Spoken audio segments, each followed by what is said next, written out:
Good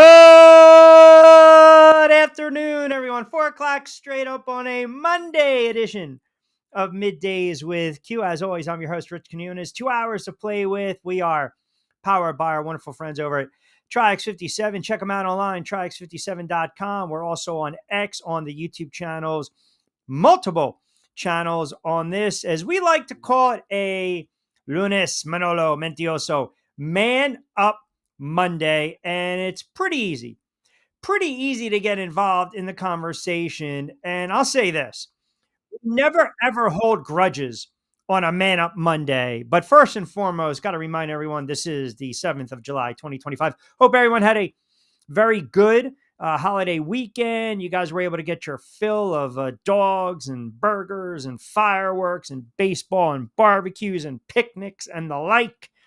And we've got a busy 2 hours to play with on a what's turned out to be another kind of nasty and hot and humid Monday down the shore and up and down the East Coast. Don't forget, get social with me as always at Triax57 on Facebook, IG, and X. Log on to Triax57.com. You can follow me on IG and X at Rich Q on Q. TikTok, Rich Q on the mic.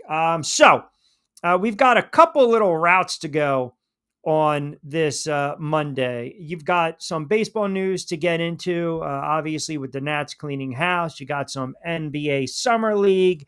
We've got some other news and nuggets with the NBA. You've got what transpired over the weekend in baseball, as I alluded to, with the Phillies, the Yanks, and the Mets were creeping near the trade deadline, the halfway point, midway point of the summer in MLB. I believe some managers should be, rightfully so, on the hot seat. We'll certainly sprinkle in a little bit of what's going on in the NFL. But how about this? I mean, how about this yesterday? If you are keeping track, Mexico storming back to beat United States men's national team, U.S., to win their 10th Gold Cup title. And I will just, again, you basically had about 23, 24, 25 fleeting minutes, right? And it was a 1-0 game. If you're watching, you're thinking, okay, here we go. You're walking through expectations, right? And then ultimately what happens? You pretty much succumb to the better team, which is Mexico, and they ultimately win 2-1. And it was Alvarez's 77th minute goal. And again, that was kind of you had to go review on that one as well. The goal was confirmed and Mexico's on top, and there you have it. And it seemed as though that the fans started to settle in. U.S. started to settle in. This team's just not that good. I mean, there's really nothing more you can say. They have talent, but they don't know how to close. They're just not good enough. And a lot of times, again, that will happen. That will happen. And I will say this, if you are a fan of the U.S., you've got some problems right now because you're trying to figure out who the hell is really the head coach, right? Who's the best coach for the job? And, Mauricio Pochettino is not, he doesn't seem to be that guy. He really doesn't. He just does not seem to be that guy. And listen, we talked a little bit before with Larry Henry regarding his track record. We talked a little bit before of, again, if he's the guy, if the way that they're trying to construct a roster, the type of offensive game plan that they have, the type of players that they want to put out on the field, guys that, you look around, you look at some of these other nations, some of the other countries, they're very aggressive. They've got, very good ball handlers. They have exceptional strikers and scorers. And even though the U.S., I think, is making strides, is that enough? Is that enough? And I feel as though it's kind of like the age-old, adage, right? And I don't want to hear this nonsense because we know in soccer, again, with the flipping and the flopping and the refereeing, listen, you got outplayed. I mean, you got outplayed. And I know the U.S., and I listened to the post, they felt they should have had at least a penalty in the second half. They felt that Mexico's second goal should have been disallowed for offsides. It happens, man.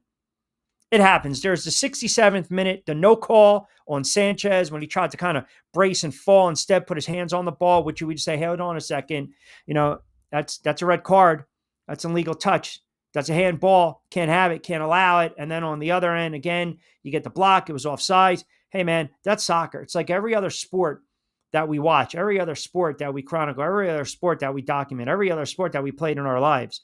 There's always going to be, at times, some bad calls. Again, ultimately, like I said, man, you can't cry about it, period. And I just don't know where this team goes from this point on. That's the problem. That's the problem. And you can look at the lineups, you can look at the shifting of the lineups, you can look at that. Who's playing, who's getting quality minutes, who's not getting quality minutes. That falls on the head coach. That falls on the head coach. And by the way, Mexico suffered two disallowed goals as well. So, it's tough if you're going to kind of disallow a third one, right? So they can suggest whatever they want. But this team, they need work, man. They need work because it's the consistent failures. It's the consistent failures. They fall short again. Now, what do you do? What do you do? So we'll get into that. And people have already kind of tweeted at me earlier today. They're like, they're not as bad as you think. I mean, you just can't get over the powerhouses. You can't compete. And you get a goal and you think, okay, what are we going to do for the rest of the match? Come on, man. It's 90 minutes. It's 90 minutes, right? And I think ultimately, what kind of showing is this country going to have at the World Cup? They can't embarrass themselves. They can't. They really can't. So we'll get into that a little bit today. We encourage you guys to get in early and often. Busy shows, I mentioned, get social with us. It is a Lunes, Manolo, Mentioso, Man Up Monday. I don't know what I have to man up about over the weekend. By the way, what's the final count for some of you guys on the dogs and the burgers and whatnot and the pops and maybe the cervezas, little GTs and the little Coronas over the weekend if you guys decided to indulge, as they say. Baseball. And I see some of you guys commenting in already. I said several weeks ago, let's not panic if you're the Nats right away. They're going to make a move. And what happens? Over the weekend, they make a move. And I think they had to do it. They're not a good baseball team right now. I don't think they're going to be the first or last team to make a move, a drastic move. Martinez is out. Rizzo is out. It's going to be an overhaul with the Washington Nationals. This goes to show you, again, what have you done for me lately? It's been a long time since this team's been competitive. And right now, 37-53, you're 16 back in the NL East. Oh, by the way, Mets and Phillies kind of 1-2 punch. Marlins and the Braves kind of sitting by the wayside. But it's what have you done for me lately in baseball? So that's a shakeup. That's a shakeup. And I mentioned this on Friday's show. We had a 4th of July Friday. We had a rapid fire edition of Middays with Q. We weren't on Triax. We were on X and the YouTube channel. I mentioned the Yankees.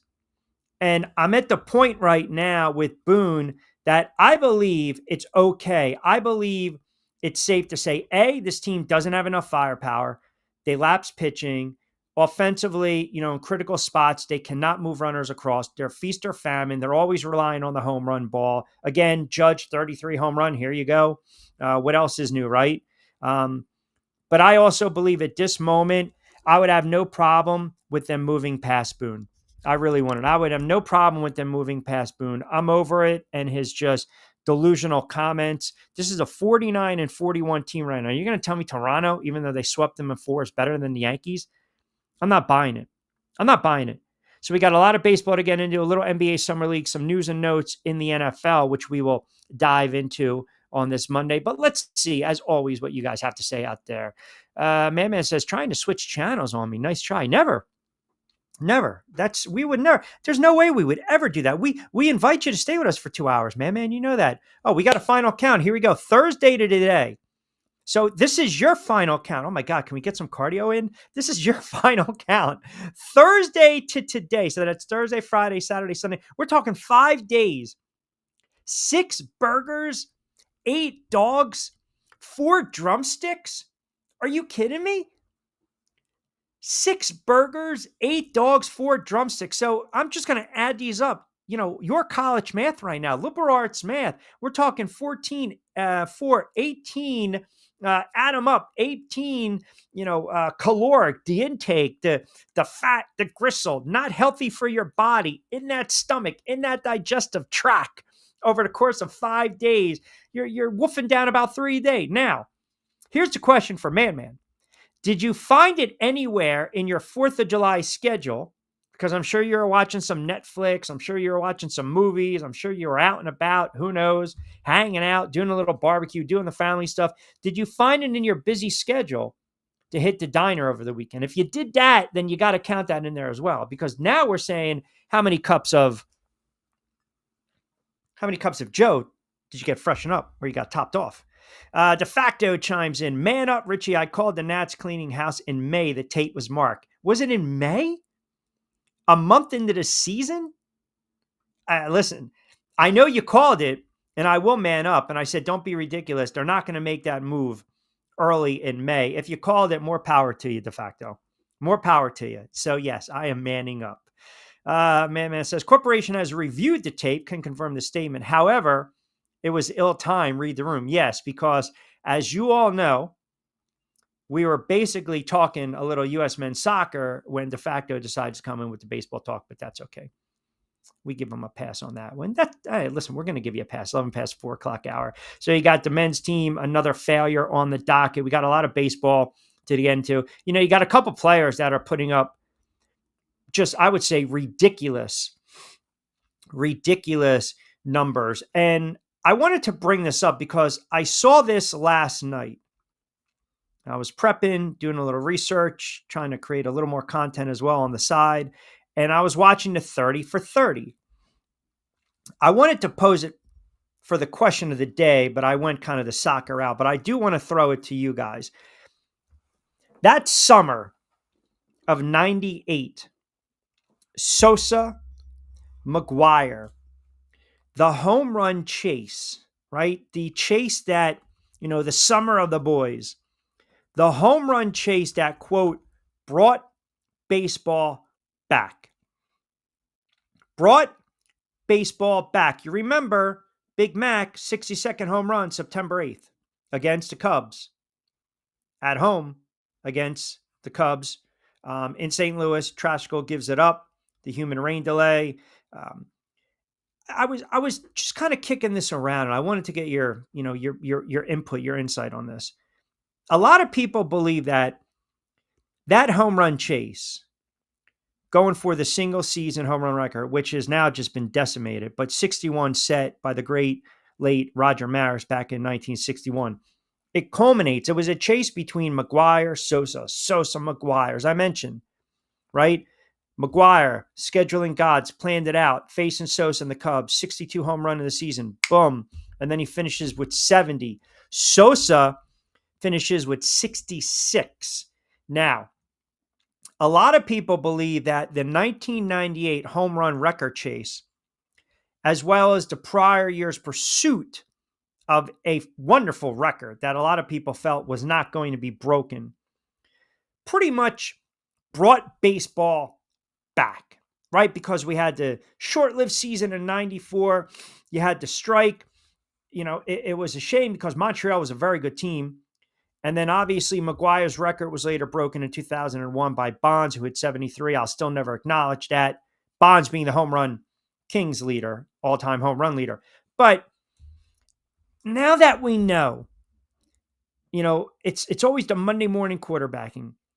But now that we know that those players were so juiced, do we look at that 1998 season differently? Now, at the time, I was in it, man. I was enthralled. I remember. I'm sitting, South Jersey on the sofa watching that at-bat, that game with my father. Because we didn't want to get up. We didn't, you wanted to live for that moment. You wanted to share that moment. You wanted to experience it together. Or, if fathers are out there with their sons or their grandparents or their grandfathers are watching it, with just their friends. That was something to just, it was just a remarkable home run chase and what it meant as a baseball fan. But now, you look back and you're like, okay, well, it's about 25, 26 years later. And now, all these players took the juice. Was it short-lived to bring back baseball? I believe the commissioner knew a lot of these players were on the juice and just allowed it. Remember the commercial, the chicks dig the long ball. So I want to get your thoughts on that as well today. We'll open it up 16 past 4 o'clock hour. Don't forget, you can hashtag MWQ, Middays with Q. Rich Quinones here. We'll fire off until 6.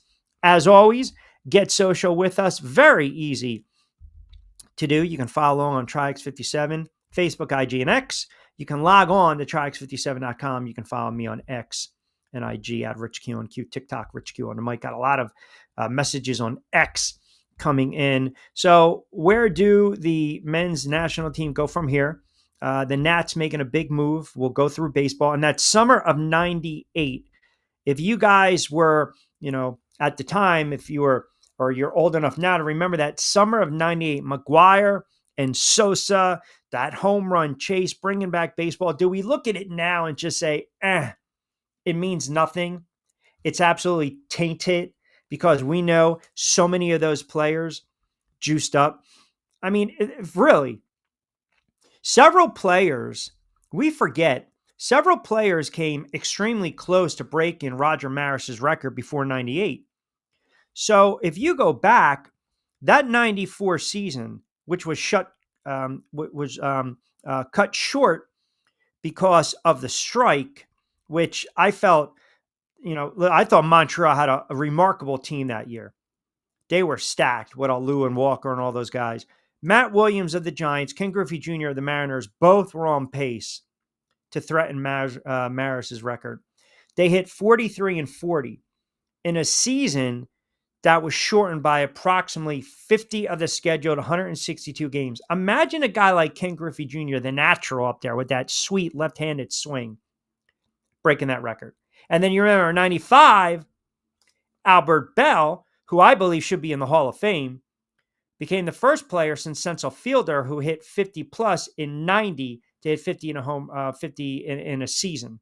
So there are so many different, I guess you can say, character actors to this plot, to this play, but it was McGuire, it was Sosa. I think we kind of all knew they were juicing, but we were trying to go along for the ride. Now that we know so many of those players with the Mitchell report and the cream and the roids, how it affected, their production to benefit them, do we look at those records any differently? All right, 17 past 4 o'clock hour. We're going to crank it up on the other side. Keep it locked in. We'll take you up to 6 o'clock straight up. A lot of comments coming in. I promise we will get into them. And as always, if you're tuning in for the first time on a Monday, we like to call it a lunes, Manolo, Mentiroso, Man Up Monday. You better figure out a way. You got the Monday, you got Manolo, you got, hey, we get rid of the liars, and now we man up. So what do you need to man up about? I mean, I can't believe it. Man with the 13th, that's going the dogs, the burgers, and the drumsticks. Get a little walking in. I mean, just a little bit. Work it off a little bit. You can't let that sit in the system. All right, 18 past the 4 o'clock hour. We'll crank it up on the other side. Keep it locked in on a Monday edition of Middays with Q. The glass got the drinks pouring. Take a risk like it's a short thing. Going in, yeah, I'm going all in. Cool out, yeah, you can bring a friend. Dive right in, let's go. Move forward and dip in the cold. Let the rhythm take control. It's going down tonight, yeah. Dive right in, let's go. Move forward and dip in the cold. Let the rhythm take control. It's going down tonight, yeah. Dive right in.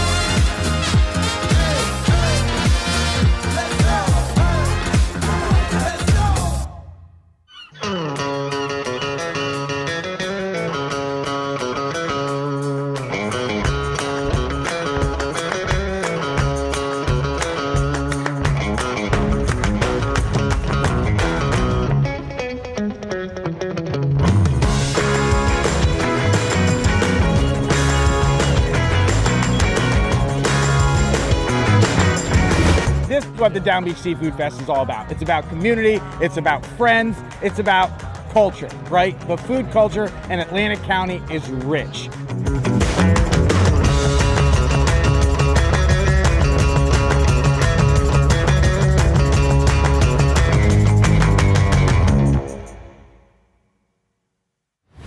Hidden in an abandoned mystical encounter with brews and spirits, where bonfires burn, shadows dance, and flavor favors the bold. Ghosts, ghouls, goblins, grown-ups, it's time to reclaim Halloween. This is Witchcraft, October 10th and 11th. For tickets and information, visit witchcraftnj.com.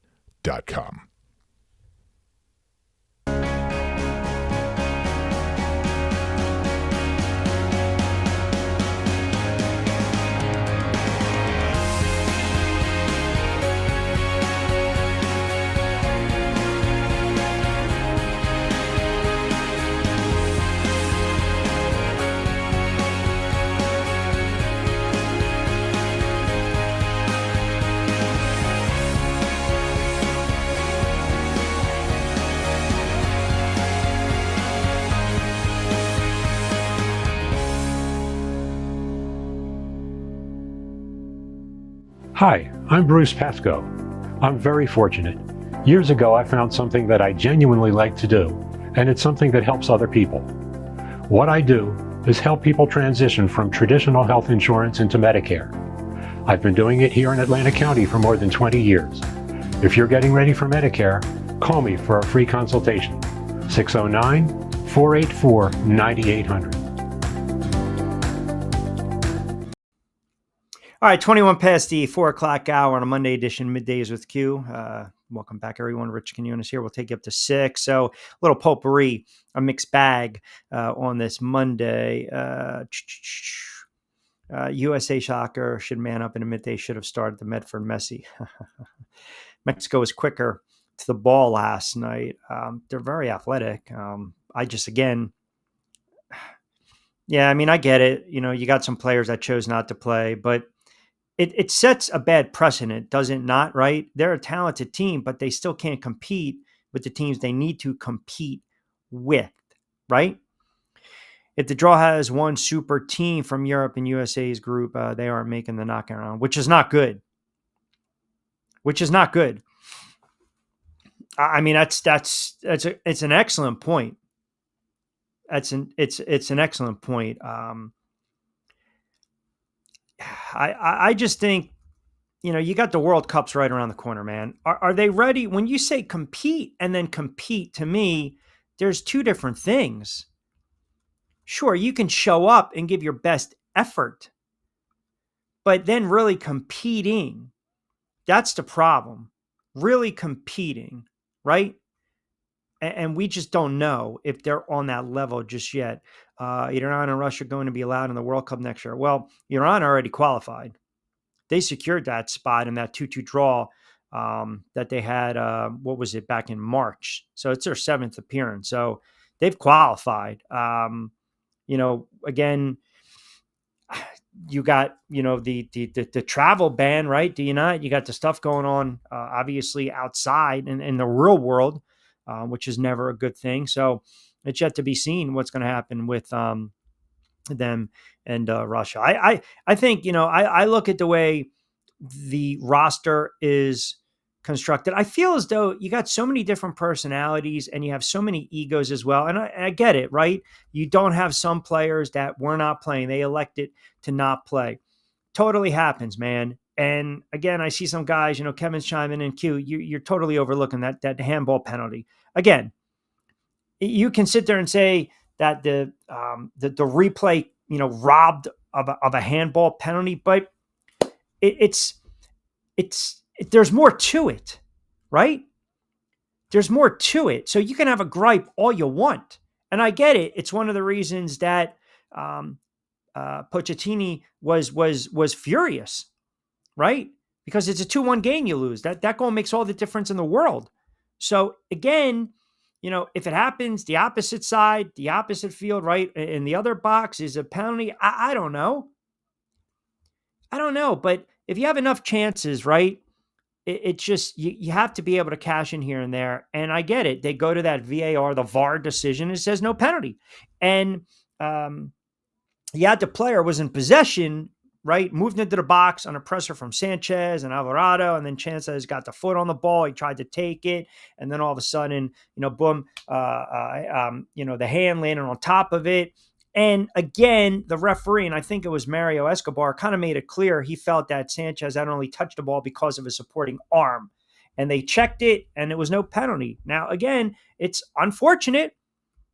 I mean, hell, have we not seen, handballs in the World Cup? Have we not seen the hand of God? Did we not see it in 86, Argentina and Diego Maradona? I mean, there are missed calls. There are missed offsides. Question is, are they going to be good enough to compete and make a run here next summer in the World Cup?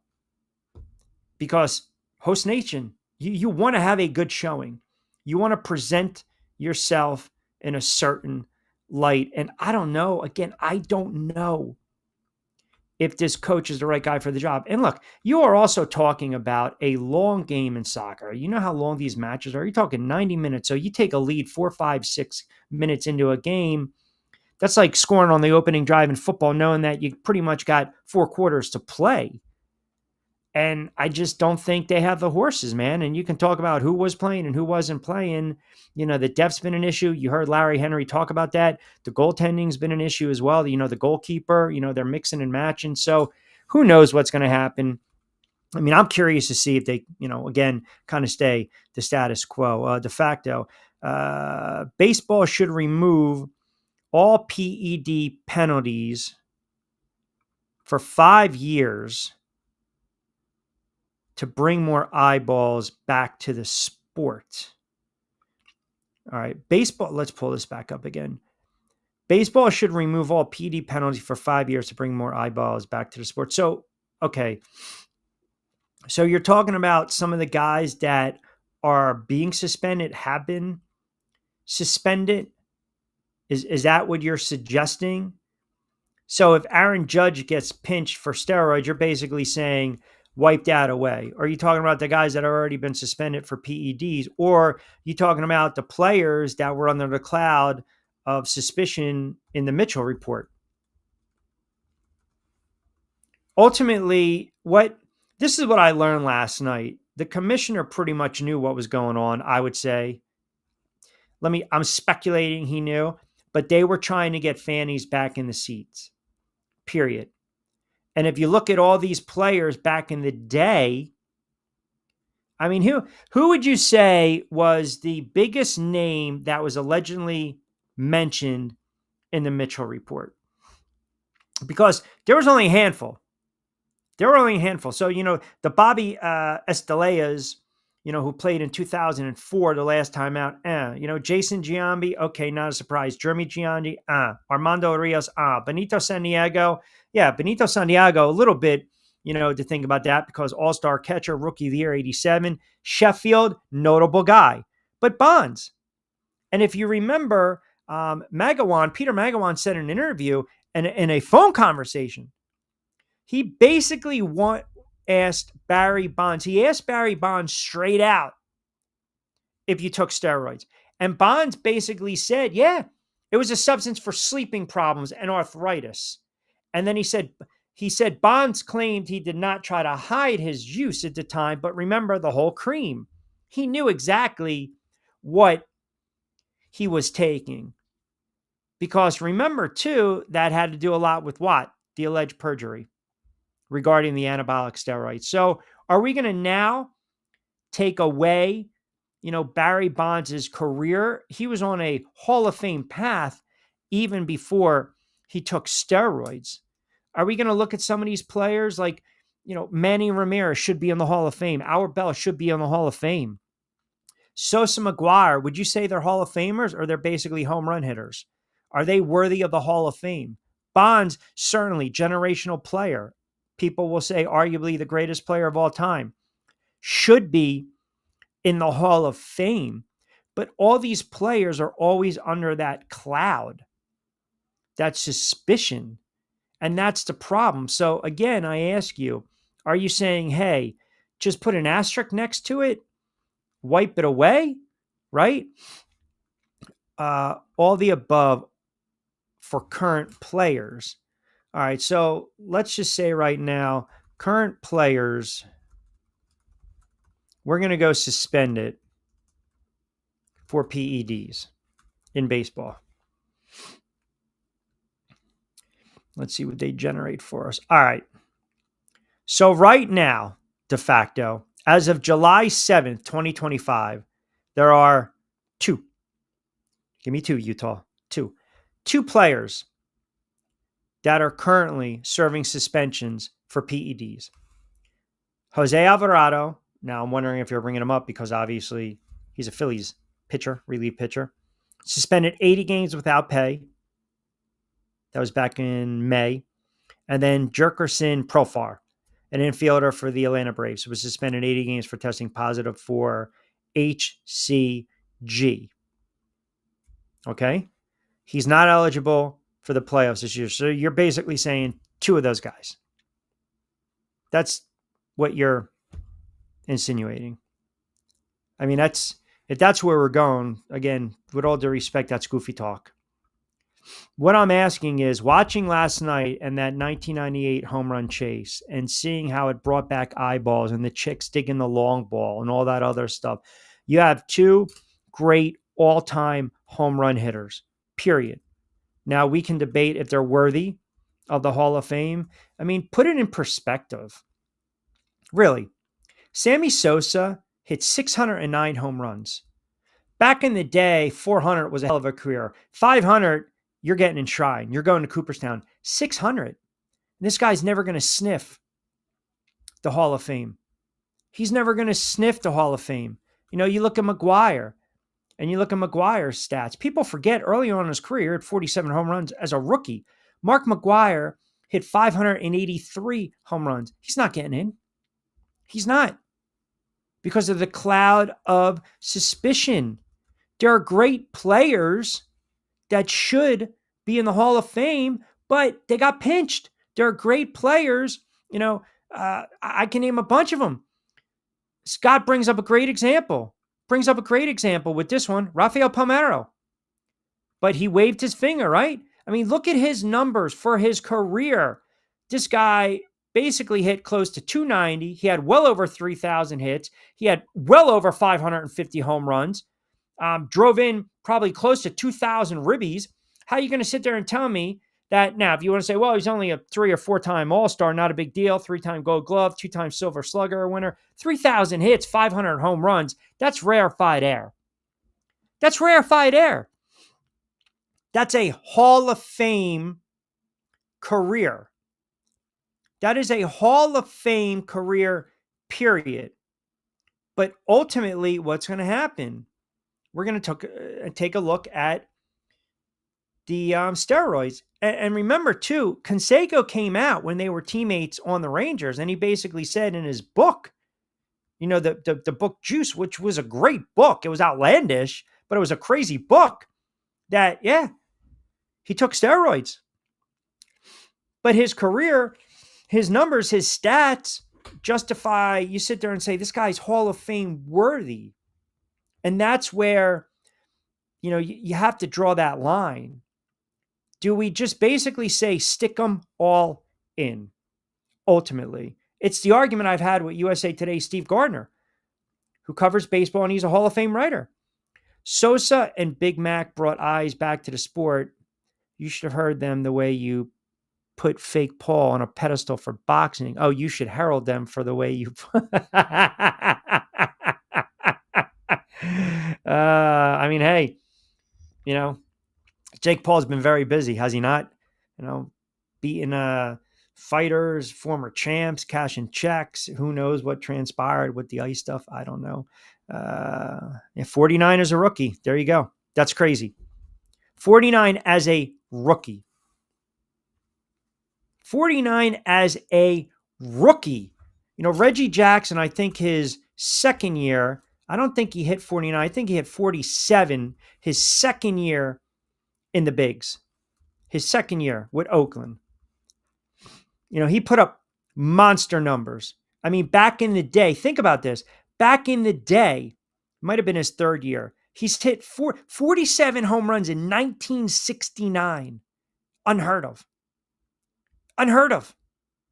Absolutely unheard of. Second, third year in the league. No, McGuire putting up big numbers.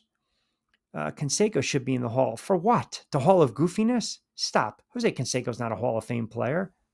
Oh, man. I would stick McGuire and Sosa in before I'm sticking Canseco in. You're going, what? Just because he hit? Guy didn't even hit 500 home runs in his career. And by the way, Jose Canseco, his last great season, he was a compiler the last 4 or 5 years. So you're going to tell me right now, de facto, Canseco is Hall of Fame worthy. Ready? Jose Canseco, Rookie of the Year, MVP when he was 23 years of age. He was an all-star. By the way, who did he beat out in the MVP? Mike Greenwell, who's a good player, Kirby Puckett, Dave Winfield, Eck, Boggs, Trammell. Okay, not bad. Now let's go back. Other than that, he was an all-star after that 1, 2, 3, 4, 5 times. That's the remaining 1, 2, 3, 4, 5, 6, 7, 8, 9, 10, 11, 12, like 16 years of his career. So he basically blossomed 4 years into his career. He had the monster season in 98, if you remember, with Toronto. He hit 46 home runs, then 34, 15, 9, 6, 16. He finished with 462. Oh, by the way, he struck out almost 2,000 times. His batting average was 266. Do you want me to keep going? He didn't have 2,000 hits. Canseco was a slugger. That's it. He was a slugger. That's all he was. He's not, again, he's not a Hall of Fame worthy player. There's too many voters or too many votes in the Hall of Fame committee. There's a problem with that. I don't care about 40-40. That's nothing. I don't care about that. Let me get to Scott's point. The one issue with the voters or the Veterans Committee, and I've said this, and this is not being disrespectful of the player. It isn't. When I believe Fred McGriff should be in the Hall of Fame. Okay? I've stated this for years. I believe his career, I believe his resume, his body of work is, and he was a feared player for a lot of years. He was a feared slugger. He got up to the plate. Remember all those years in Toronto, and then the Braves got him, and he started to help the Braves become more credible. Now, you look at his numbers on face value. He hit close to 500 home runs. His slugging percentage was over 500. His OPS was 377. His batting average was 284. He amassed 2,500 hits, scored almost 1,400 runs, and MVP voting 1, 2, 3, 4, top 15, top 20, top 10, 3 years, 4 years, 5 years. And he was an all-star probably 5 or 6 seasons. Now, I bring Fred McGriff up because I've made the case that as nice as a guy as Harold Baines is, when you think of Cooperstown, when you think of Hall of Fame player, Harold Baines ain't it. Harold Baines, he turned 30 in 1989. He was an all-star shortstop in 1989. He then played another 12 seasons, and he made 2 all-star appearances in 12 seasons. And he is the type of player that I would call was a compiler. Very nice player, but his career doesn't warrant Hall of Fame. And to Scott's point, you get some of these old school veteran guys that, again, you try to make a case for and against. It doesn't matter if Canseco is better than Baines. It's apples and friggin' oranges. I'm talking about a compiler. How Baines wasn't going to put up the numbers that Canseco did in a short time. McGriff is the best. Out of the 3, McGriff should be in the Hall of Fame. Fred McGriff should be in the Hall of Fame, period. Period. And instead, I got to see some of the votes for some of these other guys, and you're like, are you kidding me? Now, again, what happens? You look at some of these players, and he finally got in. My point is he finally got in. He got in. He got in. But why did it take so long? And why are you sticking a guy like Harold Baines in first? That makes no sense. It makes no sense that a guy like that has to wait. Listen, you're gonna, your guys, your modern baseball era guys. It's tough. It's tough to figure them out. It really is. It's tough to figure them out. And it takes so long for some of these guys. Harold Baines is not a Hall of Famer. If Kirby Puckett's in the Hall of Fame, Don Mattingly should be in the Hall of Fame because their careers are pretty much identical. They're identical. If you look at Kirby, it's like looking at Terrell Owens and Randy Moss's numbers. They're scary. They're almost the same. So if you look at their numbers, you say to yourself, wait a second, how come Puckett's in and arguably the best player in the game over a 4 to 5 year stretch is who? Don Mattingly. I mean, again, non-reading attire commented, cute just come from a corporate board meeting. Non-room reading attire. It's 95 degrees outside. I'm wearing something light. I don't know if, listen, I'm all for corporate. If it gets to 95, it's a t-shirt tomorrow. Sorry. It's a dress shirt, a dress t-shirt, because, it gets a little too stuffy in the Q studios in the friendly confines. So I'm just giving you guys the heads up. So there was no meeting, none. KC chimes in, and Kevin chimes in as well from Jackson. Q, go over McGriff's numbers again. I kind of did. MVP 1, 2, 3, 4, 5, 6, 7, top 27 times, 6, top 10, all-star, which again, I think is kind of Give me the MVP voting. Give me the Golden Glove, Silver Slugger. All-star 1, 2, 3, 4. And then KC says, now compare that to Harold Baines. Well, Harold Baines also played 20 years, and Fred McGriff played 18. McGriff at 38 hit 30 home runs, and then he bounced around the last 2 seasons, finished with 15. And Baines, let me see. Baines hit 25 home runs in 1999, retired in 2001, and then he hit 20 home runs, I think 7, 8, 9 times. 1, 2, 3, 4, 5, 6, 7, 8, 9. 9 or 10 times in his career. He's not the player that McGriff was. Not even remotely close. Again. So a lot of people on button downs collecting gifts at Borgata on Sunday. If you're talking about a friggin', are you kidding me? People got to be out of your mind sending somebody a Borgata on a Sunday. That's a poor lapse. That's poor judgment. So a lot of people, they were not running towards the fire. To me, you sent a poor sap to the casino over the weekend to collect, a $15 gift. It's a suicide mission. No one's coming back. It's a suicide mission.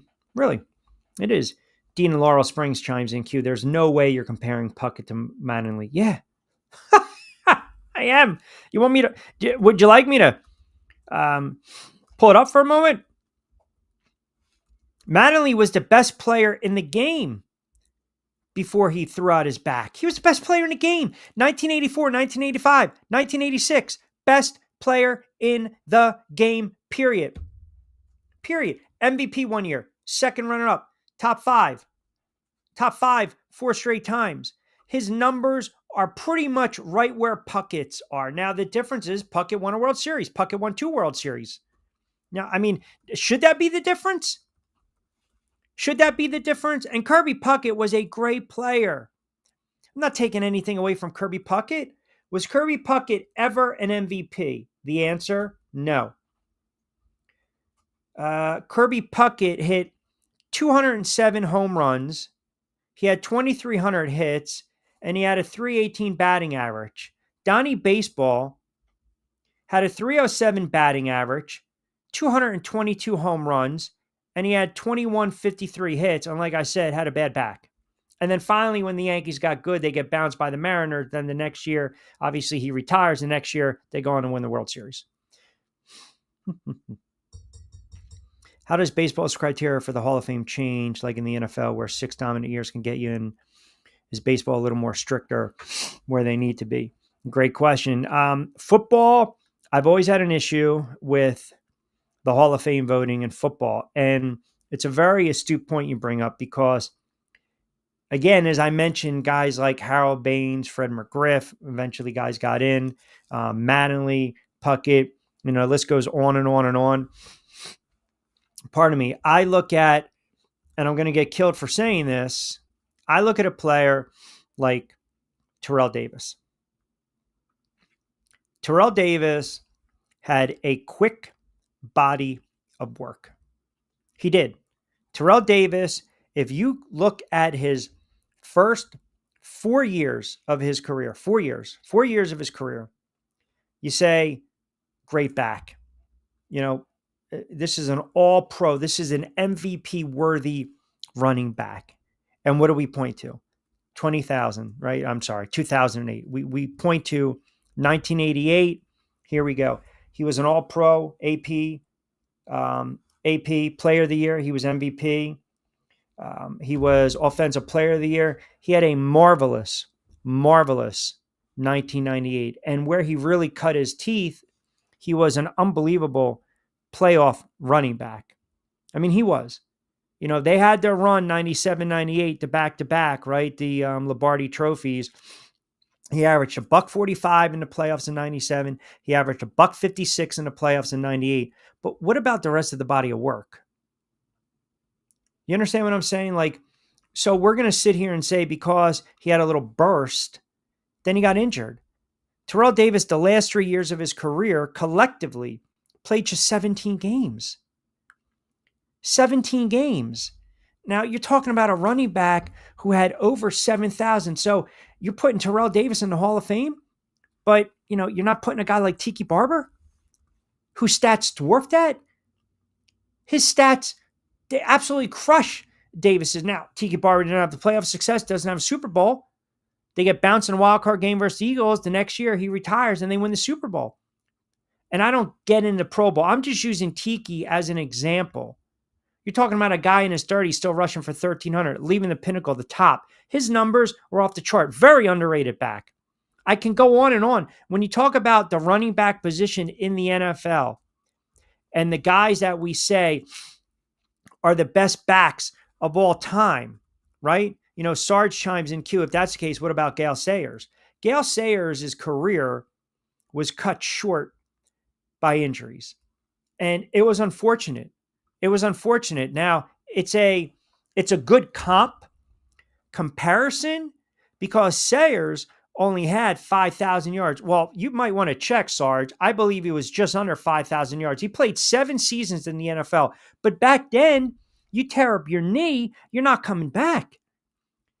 Sayers rushed for 1,200 yards one season. He rushed for 1,000 yards. He was an MVP, Associated Press top player like 3 straight years. MVP voting 3 or 4 years. But then he had the knee injuries.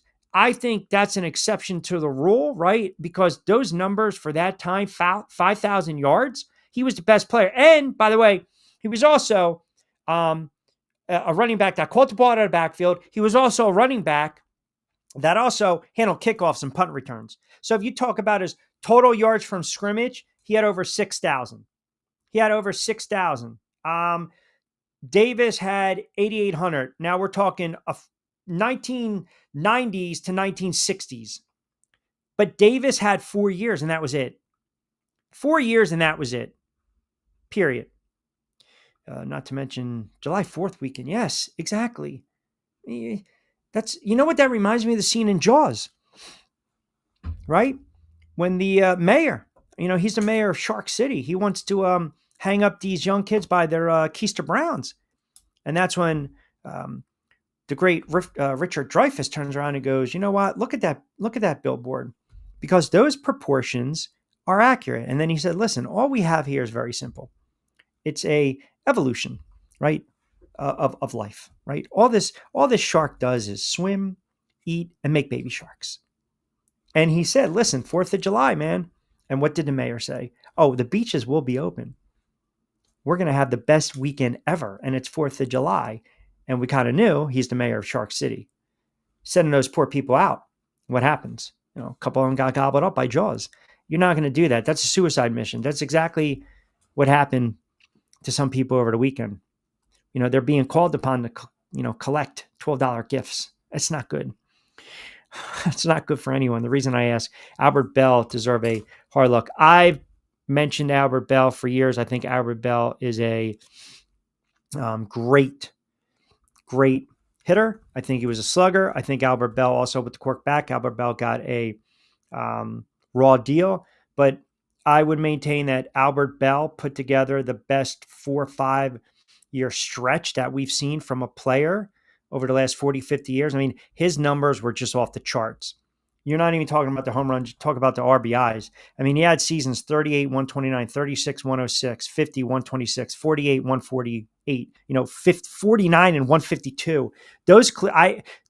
As a Yankees fan, those Cleveland teams, they scared me to no end. Those Cleveland teams were unbelievable. They were, I mean, when I say they scared me to no end, that you go back, what was that 1995 Indians team? 96, 97, 98, that 95 team had to win at least 100, 101, 102 games. I mean, think about this lineup they had. Tomei, Bell, Lofton, Manny Ramirez, the veteran Eddie Murray. Oh my God, they were ridiculous. That team scared the bejesus out of me. I'm not even talking about their pitching staff either. That team was just unbelievable. 95 was a great team. 96 didn't win 100 games, but they were just as good. 97 kind of fell back a little bit. Now, you remember that 97 team, they got to the World Series. And I should say that 98 team kind of fell back a little bit because they lost to the Yankees in 6. But that 97 team, when they got to the World Series, that was a very what was that? Who had what was the batter's name? It was Game 7, the Marlins. Craig Counsell had the game-winning hit for the Marlins. They won that in 7 games. Did the Florida Marlins? That team was stacked. That's all because of Denver's cheating 55 chop block scheme, which was allowed. They got away with a lot in the trenches, did the Denver Broncos. But again, is he a Hall of Famer? Tiki is a fumbler. That's what's keeping him out. Tiki was a fumbler early on in his career. You might want to bookmark and fact check that de facto. And then Coughlin came and he showed him how to keep it high and tight. Just remember that, high and tight, right? As young kids like with the crop, the haircuts. Tiki Barber was a fumbler early on in his career under Jim Fossil. But Tom Coughlin changed that. He changed that really fast. Tiki Barber put up monster numbers. I'm looking at his stats right now. 1,000, 865, 1387, 1216, 1,500, 1,860 yards, 1662. Over 10,000 yards. Tiki Barber has close to 16,000 yards from scrimmage. 16,000 yards from scrimmage. That's double of Davis. And Tiki Bear's not even sniffing the Hall of Fame. Tragedy. Even Kiki thinks it's a tragedy.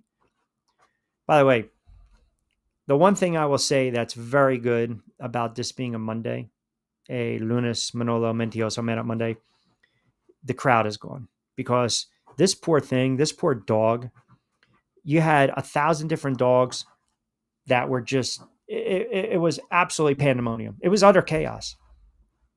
It was utter chaos. How many L's from timely fumbling? Well, he rushed for over, 250 yards against the Eagles. Remember that game in 2003? I think Tiki Barber also has the most 200 rushing yards. Let me see. In his career,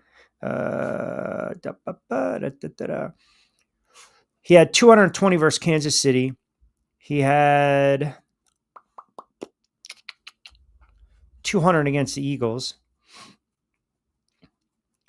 He had 234 against the then Redskins. I remember that game was ridiculous. He had 203 against them when he carried them into the playoffs.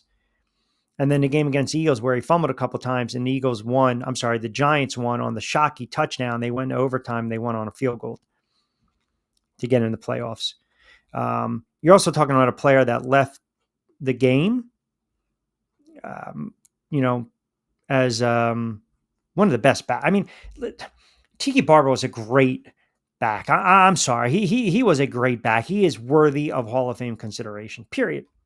He's worthy of Hall of Fame consideration, and I'm going to rest my case on that. 4:55, 16 to book, 60 to play with. Quick timeout. We'll reset the table. A very busy Monday. So you got a lot of baseball. You got the soccer. You got the NBA, off-season, summer league. We'll get in a little NFL as well. On the other side, got some more comments coming in on X regarding these steroids, roids, no roids. I mean, do we just basically just take them all out? Is that what you're all suggesting? Or you stick them all in? You stick them all in, you say, here's an asterisk, get in the Hall of Fame. Here's your bust, but we're going to put, that asterisk right there. And we're going to make a point of reference, a note to basically say, all-time hits leader, but, right? But, the cream, the roids, the PED. So we'll discuss that as well on the other side. Keep it locked in. Monday edition, Middays with Q, right here on Triax57, Triax57.com, and of course on X and YouTube. Glass got the drinks pouring. Take a risk like it's a short thing. Going in, yeah, I'm going all in. Get it cool out, yeah, you can bring a friend. Dive right in, let's go. Move forward and dip in the flow. Let the rhythm take control. It's going down tonight, yeah. Dive right in, let's go. Move forward and dip in the flow. Let the rhythm take control. It's going down tonight, yeah. Dive right in.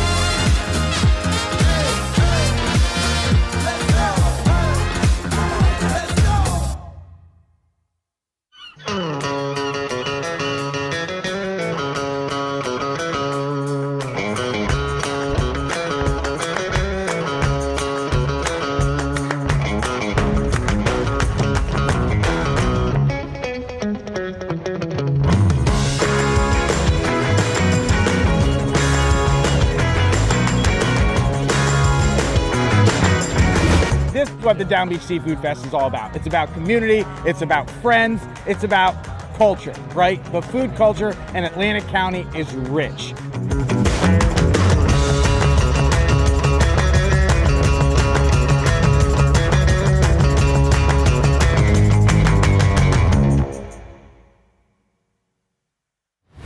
Hidden in an abandoned campground in South Jersey lies a mystical encounter with brews and spirits, where bonfires burn, shadows dance, and flavor favors the bold. Ghosts, ghouls, goblins, grown-ups, it's time to reclaim Halloween.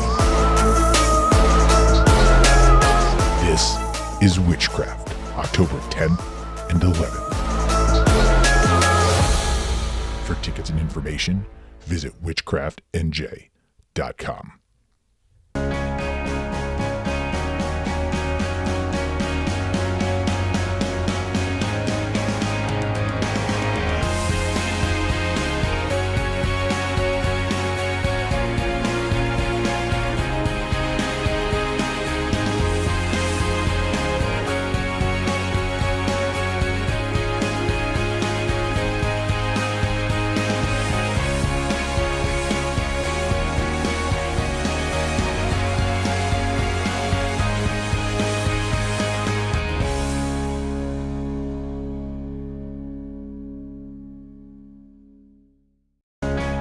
Hi, I'm Bruce Pascoe.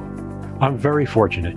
Years ago, I found something that I genuinely like to do, and it's something that helps other people. What I do is help people transition from traditional health insurance into Medicare.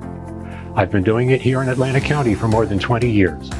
If you're getting ready for Medicare, call me for a free consultation. 609-484-9800.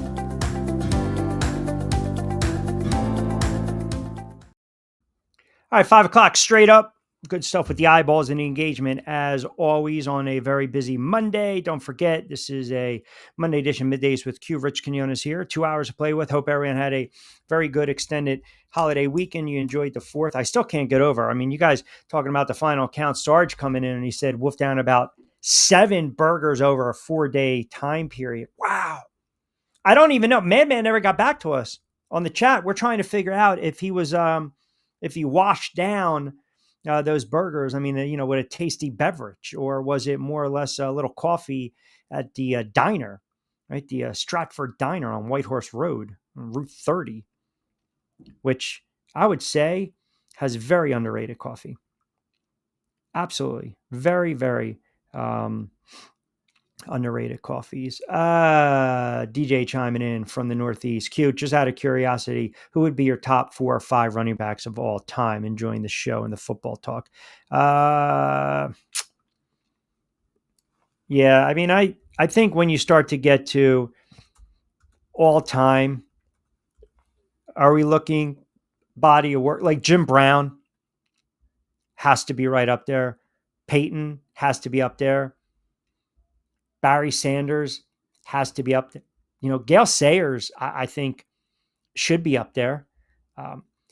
I know, like Omar was a big time Dallas fan listening in. My good friend, my gal Crystal Stone, who's a diehard Dallas fan, who chimes in once in a while and listens in. Emmitt Smith is not an all-time great running back. He's not. Emmitt Smith might be the all-time leading rusher. And I get it. He was part of that dynasty with the Dallas Cowboys. But, and this will rub some people the wrong way, and I'm sorry, there are what you would call compilers. Emmitt Smith, he hung on those last several years because he wanted to break the all-time single rushing record. He hung on that last year in Dallas, right? 2 years with Arizona. I'm not saying he's a great running back. That's not what I'm saying. But I'm also not comparing him to a Jim Brown who's a dominant back. O.J. Simpson, Eric Dickerson, believe it or not, is an all-time great back. All-time great back. Eric Dickerson made it look effortless. He did. O.J. Simpson, jokes aside, was a great back. But you start to talk about top 5 and you're talking dominating backs, it's easy to put a guy like, Smith in that category because of the 18-3-5-5. Now, Jim Brown dominated in the 50s and the 60s. And Jim Brown also did something that was very rare. He did something that Tiki Barber did. Jim Brown retired at the peak of his career. I mean, you're talking about a running back that averaged close to 5.3 yards a carry. That's unheard of. It's unheard of. And in that NFL, and then you lead the league in rushing 8 times. Walter Payton was just a player that behind a bad offensive line still racked up 16,000 yards, 16,726. Finally, the line got a little better, but he played on a lot of bad Bears teams. Barry Sanders, again, Barry Sanders could have kept going. Barry Sanders maybe would have 20,000 rushing yards. I mean, that's ridiculous. I think LT, LaDainian Tomlinson, is an underrated back, but he's an all-time back. Peterson, my list is different, man. Earl Campbell. Can we not forget about Earl Campbell, who was a dominant back? Marcus Allen, who was a great back. Franco Harris, who was an unbelievable back. These are bruising backs. The numbers, you have to really look past the numbers sometimes. And I guess you guys are hearing me say that, and I have Broncos fans chiming in saying, well, if that's the case, then you have to look at Davis. And you look at the list: Smith, Payton, Gore, Sanders, Peterson, Martin, Tomlinson, Bettis, Dickerson, Dorsett. That's your top 10 stat-wise, yards-wise. But Marcus Allen, to me, was a better back than Tony Dorsett. He just was. Marshall Faulk, to me, was a better back than Jerome Bettis, right? Curtis Martin, great back. I'm just, then you got some guys that are compiled. Derrick Henry's going to go, when it's all said and done, it's going to go down. He's going to be an all-time back too. Eric Dickerson put up ridiculous numbers. I don't think people really understand just how great of a running back Eric Dickerson was. And he had that long stride, and then he kicked it into another gear. But all people remember is, I don't want to play with the Rams anymore. Let me go and cash in, or try to cash in with the Colts, and then, hold out. And then he finished his career with the Raiders and in Atlanta. People don't want to remember that. But he was an exceptional back. He was a phenomenal back. So, it is very subjective how you look at these lists, because I don't take them too serious. I try to give you just my opinion on them. I would say let PEDs be a part of the game for recovery for players, and give them the timeline for what they can return when they're off of them. I would say let PEDs be a part of the game for recovery for players, and give them the timeline for when they can return when they're off of them. But then it is still a clouded, it's still a cloud of suspicion when you're really looking at it. And the optics are bad. I would rather just, no, you've lost the right to play. I'm sorry. Because it's a competitive advantage. And I know in the 70s when they were taking the greenies and the uppers, I get it. And the players were on speed, and some of the players in the 80s, those Met squads, those guys were on coked up, Doc Ellis on LSD. I understand all that. But PEDs, they gave you that competitive advantage. I'm not bringing you back. Will I be open to say, yeah, you want to get into Cooperstown? But I have to, if I'm going to put the players in that are under that guise, then with that, I have to make a note either on their plaque or their bust. And I know I've said this before with the Hall of Character as opposed to the Hall of Fame. It's the Hall of Fame, not the Hall of Character.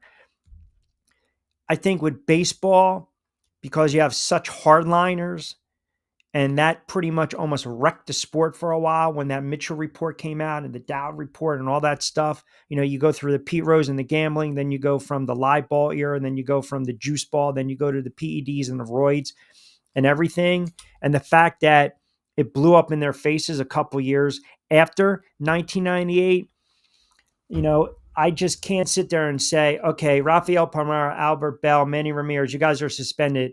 Once you're off PEDs, you're going to come back in baseball. Like, that's fine.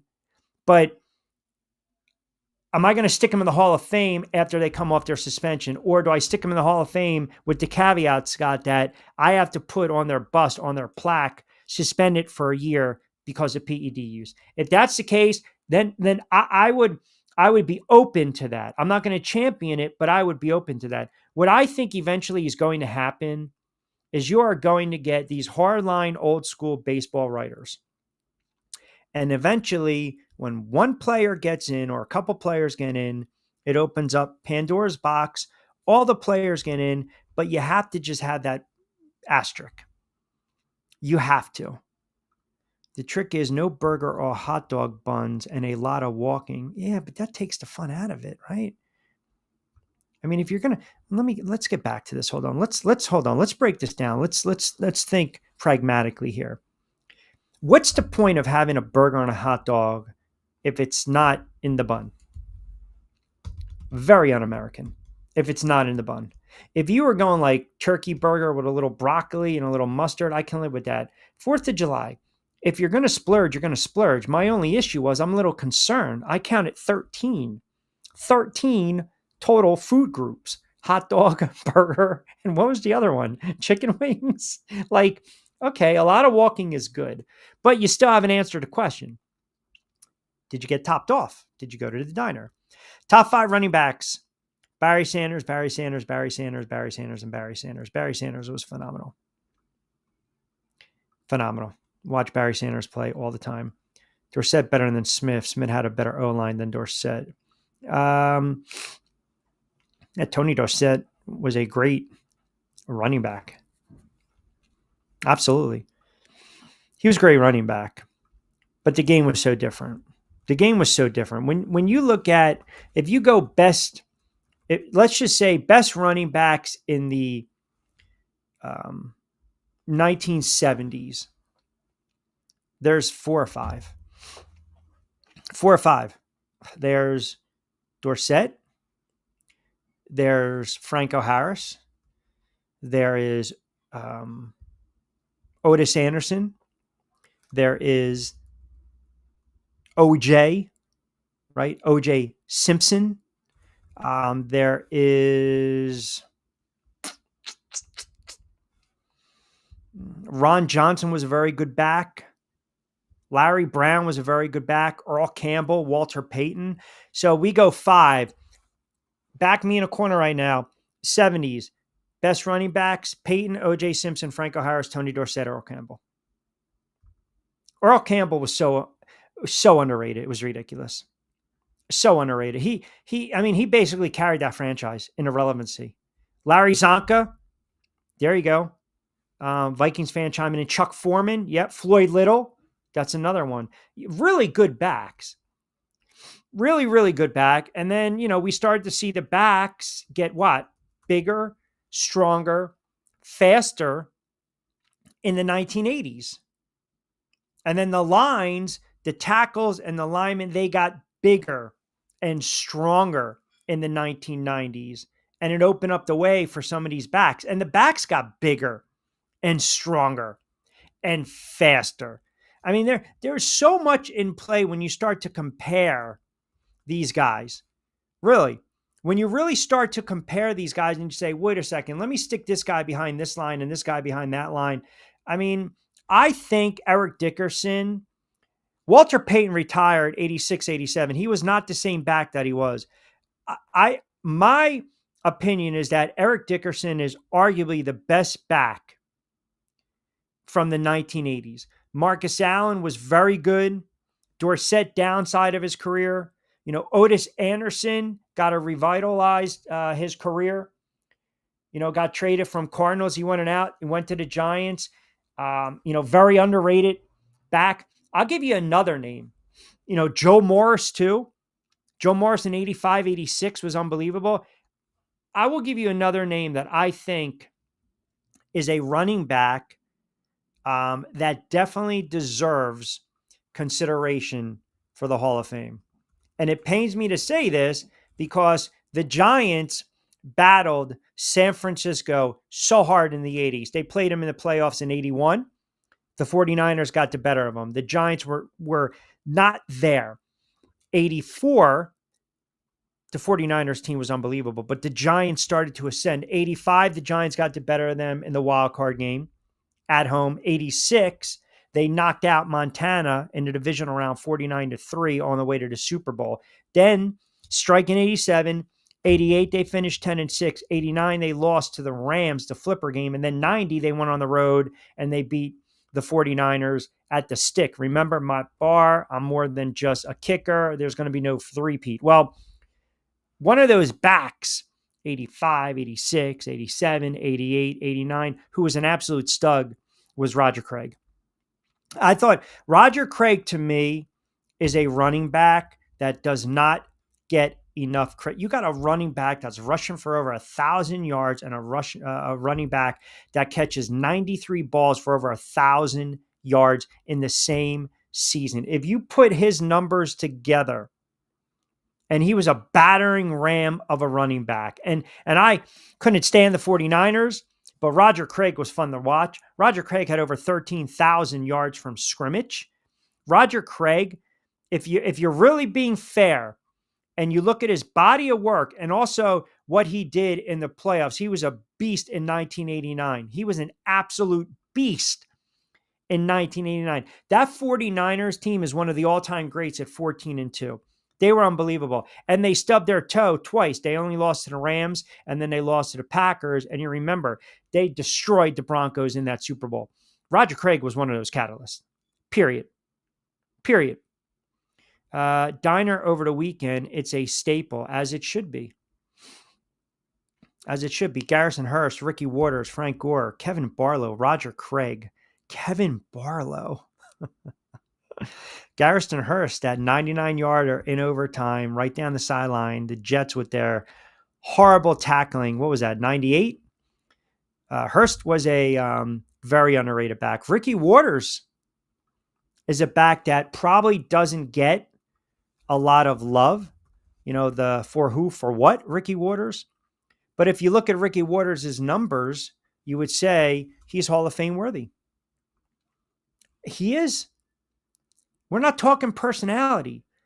We're not. Ricky Waters rushed for over 10,000 yards. He had over, let me check. I just want to make sure I'm accurate. 4,000 yards receiving, almost 15,000 yards from scrimmage. Pretty good numbers. Everyone remembers, though, Ricky Waters when he was with the Eagles, and then he doesn't go across the middle, and he had the alligator arms against Tampa Bay. And that's when he came up with the for who, for what. Remember that? For who, for what? Work done, man. Work done. You know, work done was very good, but those teams that he played on, they were just, it was all defense, right? Dunn, he had that, you know, what am I looking here? The first 4 or 5 years of his career with Tampa, and then people forget, you know, he had that long kind of run with Atlanta. Now, he was a thorn. He was very tough to game plan around because he can catch it out of backfield. He was what I call like a little scat back.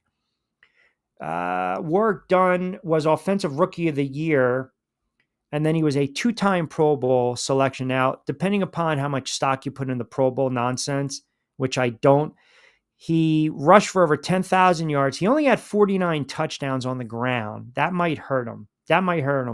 His yards per carry, he never had more than 200 and he never had over 300 yards.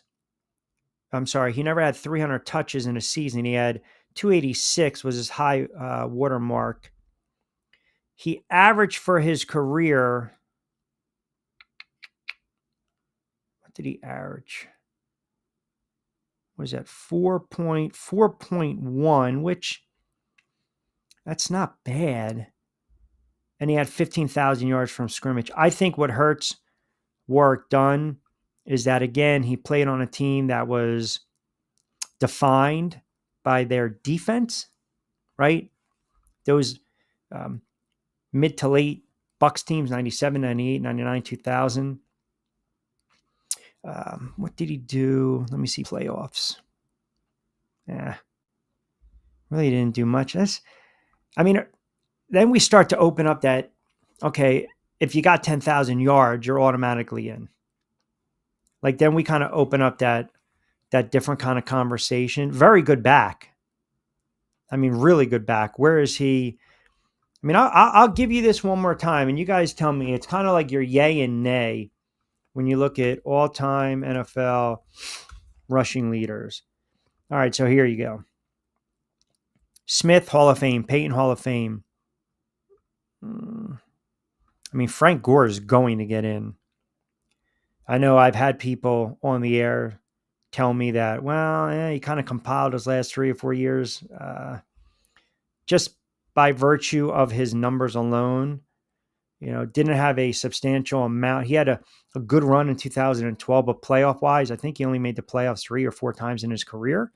But Frank Gore should get in. He had 81 touchdowns on the ground. He had over 16,000 yards. I mean, folks, why are you guys even want to debate this with me? He had close to 20,000 scrimmage yards. So you got Frank Gore, not in yet. Sanders in. Adrian Peterson, you know, all the stuff off the field, that's something to consider, but should get in. Curtis Martin's in, Tomlinson in, Bettis is in, Dickerson's in, Dorsett's in, Brown's in, Marshall Faulk's in, Edgar and James is in. I never really looked at James as a Hall of Fame back. Allen's in, Franco Harris is, Thomas is, Now you get into the Fred Taylor, Steven Jackson, Derrick Henry, John Riggins is in, OJ's in. Then you get into that lower 20th tier, right? That's where we start to get into the LaShawn McCoy, Warwick Dunn, Ricky Waters, Jamal Lewis. Remember Thomas Jones, Tiki, Eddie George, Marshawn Lynch. So you got 4 or 5 backs right there. I mean, Otis Anderson sitting at number 31. He's Hall of Fame worthy. Then you go Ricky Waters, Clinton Portis. I mean, there's a slew of backs that, you can argue. I feel as though they look at, I think they look at backs differently than they might look at other position players, if that makes sense. So if you got the veteran selection committee, and now we're looking at guys like a Roger Craig, a Warwick Dunn, an Eddie George, a Tiki Barber, like what's their criteria? What are they looking at? What's the body of work? Are they looking for, is 10,000 yards in the NFL, does it equate to 500 home runs in baseball? Remember back in the day, right? You get 5,000, you hit 5,000, I'm sorry, 5,000. You hit 500 home runs and we think you're a lock to get into the Hall of Fame. Or, you had that 3,000 hits, right? What's the barometer? What's the measuring stick when you look at running backs? Because also, to be fair, it's it's a very tough position. It really is. When we were growing up, the life expectancy of a running back was 3 to 5 years to play in the NFL. So it speaks to how these guys have been able to play a decade, 10 years, 11 years, 12 years. Derrick Henry is your perfect example. It's utterly ridiculous the numbers Derrick Henry is putting up. He's 30, and Derrick Henry has already carried the football 2,300 times in his career. Explain this to me. From the age of 26, 378, 219, 349, 380, 325, is there going to be a drop-off? Is there going to be a drop-off with Derrick Henry? Because right now, he's a Hall of Fame running back. So if Derrick Henry plays 3 to 4 more years, and let's just say he averages 1,500 yards, that's 45. That puts him right around 1,600. He's still 2,000 yards shy of Emmett. Fair breakdown, Q. I was thinking 10K was enough for him, but 49 on the ground, talking about the touchdowns, does hurt. I think it does. I think it does. Ball 316. Hope you had a good fourth, brother. I think it does. I think it hurts some of these players. You factor in again, the teams out there playing with, who's taking away the touches, the carries. That's why I said before, if you look at in baseball, what's the criteria? What's the measuring stick? Is it 500 home runs, 3,000 hits? In football, is it over 12,000 receiving yards and 100 touchdowns? Because if that's the case, and I say this all the time, people will consider Randy Moss arguably one of the great all-time wide receivers, right? One of the best all-time. And no one, you're not going to hear me dispute that. You're not going to hear me debate it. You're not, because it's a foolish argument. Randy Moss was just on another level. He just was. Obviously, you get a little older, your body betrays you. His numbers took a drastic dip the last 3-4 years of his career. It's just a fact. You can't dispute it. The last year with New England, back to Minnesota, cup of coffee with Tennessee, remember with, I think, San Francisco, right? The numbers take a dip. But when he played, from the time he was 21, 22, he was all world. He was all world. He was as dominant as they come. And the fact that he scored 156 touchdowns, receiving touchdowns. Okay. So he had 15,000 yards and 156. Just kind of keep that on the back burner for a minute. 15,000 and 156. Okay. Terrell Owens had 16,000. I'm going to give him 16,000. It's 15,934. 16,000 and 153 touchdowns. But we don't have the conversation, do we, about T.O. in the Hall of Fame? Why? You going to tell me because T.O. bounced around? Well, T.O. played for San Francisco. He played for Philly. He played for Dallas, Buffalo, Cincinnati. Well, I got news for you. Randy Moss played for Minnesota, played for Oakland, New England, Minnesota, Tennessee, San Francisco. Owens doesn't get the love. He just doesn't. He just does not get the love. He really doesn't. And Randy Moss, had some big playoffs, but Randy Moss, he never won a Super Bowl. Now, again, granted, T.O., I get it. Same thing. But my point is, what's the measuring stick, right? What's the measuring stick? Moss electric, no doubt. But the numbers are right there. They're right there. It's Kirby Puckett, Don Mattingly. It's Owens and Moss. It's because Moss was electric. It's because Moss, 4 touchdown catches on 4 receptions, Thanksgiving Day game, right? It was Moss with that unbelievable Patriots team in 2007 that just put up ungodly numbers. I mean, a wide receiver, I don't care who the hell's throwing you the football, a wide receiver has no business hauling in 23 touchdown receptions. He put up a monster season that year. Monster. Just, again, boom, boom, boom. I don't know, what are the Mendoza? I have no idea. It's so subjective, right? Q, you got me thinking Antonio Brown, Hall of Fame quality wide receiver, but there's a character issue that could have kept him out. Again, I said this on the air. Antonio Brown was easily going. Antonio Brown was going to roller skate into the Hall of Fame. He was going to roller skate in the Hall of Fame. He was a dominant, big-bodied receiver, would go across the middle, catch the ball. I think his career ended when he got hit by Vontaze Burkhead. I really do. You're talking about a wide receiver that's out of the NFL. When he was basically at his peak, 28, 29, 30, and then he goes to New England, Tampa Bay, and then takes the shirt off and all the nonsense, but he was already over 10,000 yards. If Antonio Brown just would have kept his wits and just got it and just figured out all the nonsense off the field, right? And whether it was a CTE or the concussions, I'm not going to make light of it. Wherever his head was at, he easily would have 15, 16, 17,000 yards receiving. And we'd be having the conversation of Antonio Brown kind of dwarfing the numbers, honestly, of Randy Moss receiving-wise. Because, again, he had a long way to go for touchdowns. I mean, Randy Moss had twice as many touchdowns as Antonio Brown. But to your point, yeah. What are the Hall of Fame wide receiver Mendoza numbers? 1,000 receptions, 14,000 yards, 70 TDs. I mean, that's a hell of a career, is it not? I mean, we didn't even talk about the receptions, right?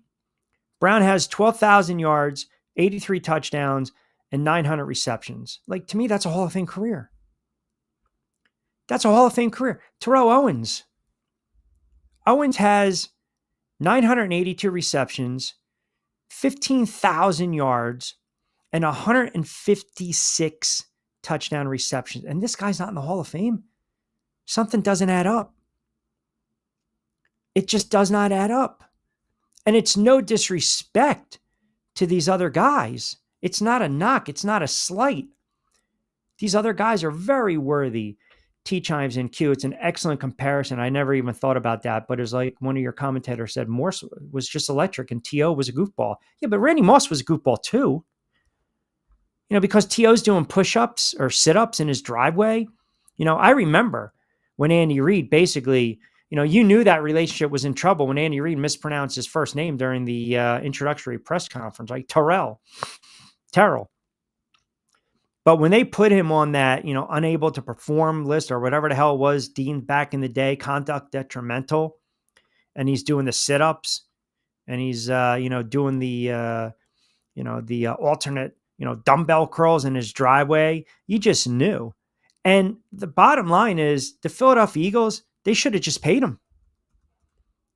They should have just paid him. He was that good.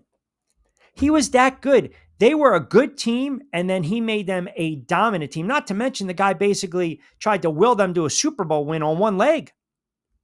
His numbers were off the chart. And like, a lot of times what happens, you kind of, you wear out your welcome. And you have to also remember this. Do you remember the team? And we forget this. Everyone thinks that the Eagles snaked and fleeced the Ravens because the Ravens were about to sign Owens. They attempted to sign Owens. Actually, they attempted to, San Fran, if memory serves me correct, the 49ers believed they held Terrell Owens' rights. So they wanted to trade him to Baltimore. And this was right around 2004 draft. And Owens basically said, no, the devil's in the details. So he challenged the rights by the 49ers to basically present their case, make a deal, if you will. And he thought he was going to be a free agent. And that's when everything just went goofy. So he negotiated with other teams in advance. And then he basically reached that contract agreement with the Philadelphia Eagles. And the NFLPA also filed a grievance at that time. There were a bunch of teams, right? The Ravens got a second-round pick from San Francisco. The 49ers got, I think, a conditional fourth or fifth-round pick.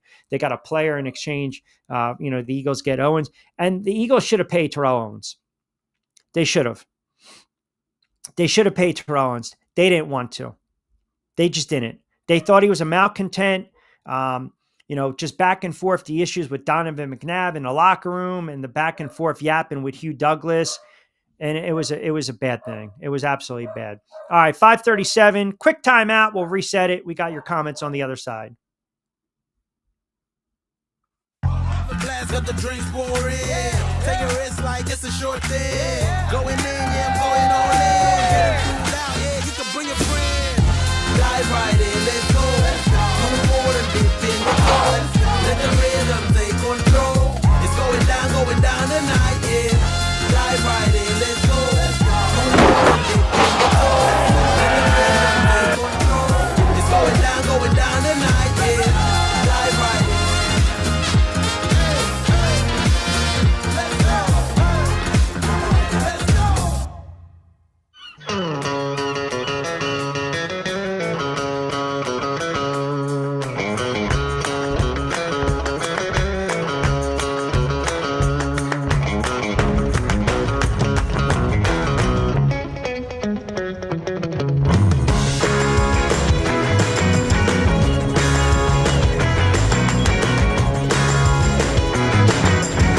This is what the Down Beach Seafood Fest is all about. It's about community, it's about friends, it's about culture, right? The food culture in Atlantic County is rich.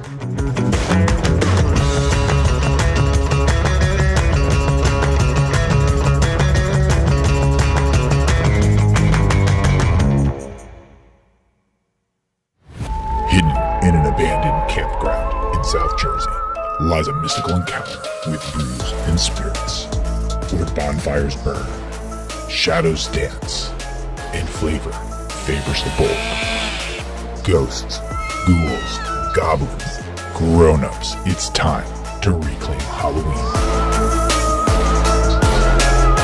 This is Witchcraft, October 10th and 11th.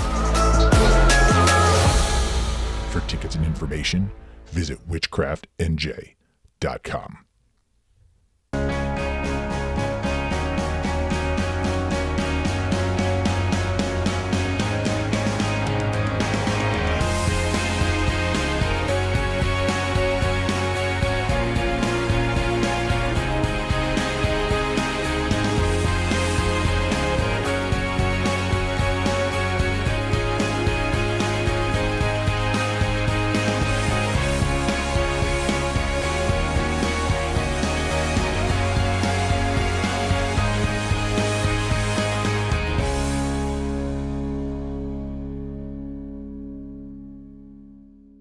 Hi, I'm Bruce Pascoe.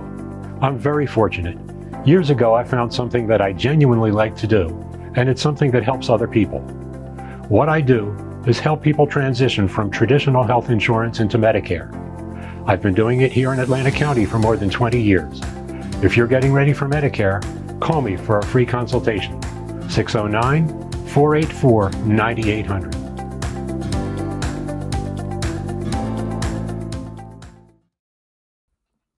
All right, 5:35. Welcome back. We'll take you up to 6. A lot of comments coming in. I want to rip them off as well. Appreciate you guys keeping us tuned in. 4 to 6, Monday to Friday, right here, Middays with Q. Rich Quinones here. If you are new to the show on a Monday, we call it the Lunes Manolo Mentiroso Man Up Monday. Speaking of which, I think some of you guys need to man up because I'm calling BS on the dog and burger intake. I really am. I can't for the life of me. I can't, just thinking about 4, 5, 6 dogs. And I'm sure you're sprinkling, a little mustard, ketchup, maybe a little relish, a little coleslaw in there as well, sauerkraut, get it all going. And then you got the burger. I'm sorry. I'm calling BS. You're having the burger, you're sticking cheese on it. You're sticking cheese on it. There's got to be lettuce, tomato. Hell, you might even throw a little bacon in there. Just a little bit. Why not? You're talking 6, 7? Come on. That's just, guys, come on. Those stats will increase before. Oh, hold on. Let's go back. Hold on. What do we got here? Let's go back to, all right. So ball 316. Yes. Ravens got Brandon Whiting and a 5th. Yes. He was a bad player. Minus stats for Hall of Fame. Minimum stats for Hall of Fame need to be corrected for inflation as time goes on. Pass happy leagues, lighter defensive rules, longer seasons, etc. Yeah, but I think ultimately, here's the question. If we are having the discussion of some of these players, right? The argument is if you have to ask if the player is a Hall of Famer, that means they're not a Hall of Famer. I don't necessarily subscribe to that. Hence the input that you guys are giving me, which is outstanding because this makes for good sports talk and banter and the back and forth. So if we go by some of the criteria that you guys have been sharing with me, then that kind of opens up a lot of wiggle room with some of these other guys, because if we're going to say compiler too, then you're going to, if you're a wide receiver that's 34, 35, you're bouncing around for the next couple of years and you're on the fringe of 12,000, 13,000 receiving yards and 1,000 receptions, you're going to get it. Just as Madman pointed out to extended season, different rules, right? Pass happy league. And the ability to just kind of, free agent, you're going to sign with a couple of these different teams here and there. So, I think Brandon Marshall is the measuring stick for getting in. I'm sorry. He was great. He was a very good wide receiver,